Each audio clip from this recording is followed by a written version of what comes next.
एक घर में एक बेटी ने जन्म लिया। जन्म होते ही माँ का स्वर्गवास हो गया। बाप ने बेटी को गले से लगा लिया।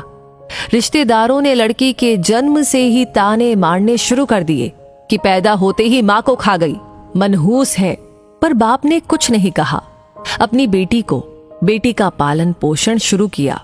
खेत में काम करता और बेटी को भी खेत ले जाता, काम भी करता और भागकर बेटी को भी संभालता। रिश्तेदारों ने बहुत समझाया कि दूसरा विवाह कर लो, पर बाप ने किसी की नहीं सुनी और पूरा ध्यान बेटी की ओर रखा। बेटी बड़ी हुई, स्कूल गई, फिर कॉलेज, हर क्लास में फर्स्ट आई। बाप बहुत ही खुश होता, लोग बधाइयां देते। बेटी अपने बाप के साथ खेत में काम करवाती, फसल अच्छी होने लगी। रिश्तेदार ये सब देख करके चिढ़ गए। जो उसको मनहूस कहते थे वो सब चिढ़ने लग गए।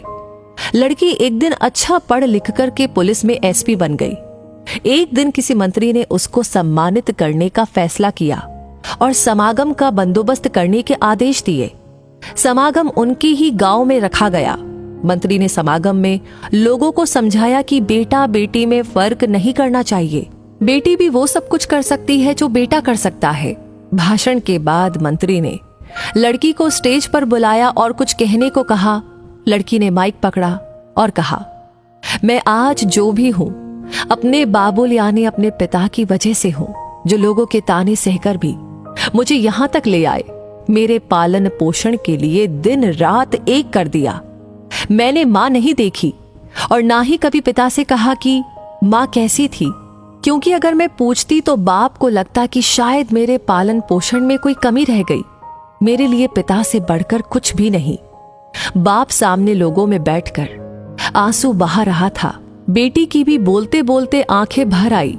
उसने मंत्री से पिताजी को स्टेज पर बुलाने की अनुमति ली।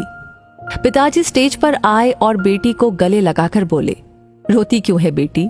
तू तो मेरा शेर पुत्र है। तू ही कमजोर पड़ गया तो मेरा क्या होगा? मैंने तुझको सारी उम्र हंसते देखना है।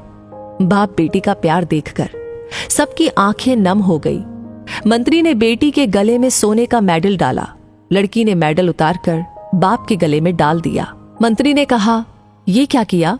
तो लड़की बोली, मेडल को उसकी सही जगह पहुंचा दिया और कहा, इसके असली हकदार है मेरे पिताजी। समागम में तालियां बज उठी। ये उन लोगों के लिए सबक है जो बेटियों को चार दीवारी में रखना पसंद करते हैं। पर ये फूल बाहर खिलेंगे अगर आप पानी लगाकर इन फूलों की देखभाल करेंगे। तो दोस्तों, ये कहानी आपको कैसी लगी? इस कहानी के बारे में आपकी क्या राय है? कमेंट सेक्शन में लिख करके हमें जरूर बताइए। लाइक आपने कर दिया है तो इस कहानी को ज्यादा से ज्यादा लोगों के साथ शेयर करें।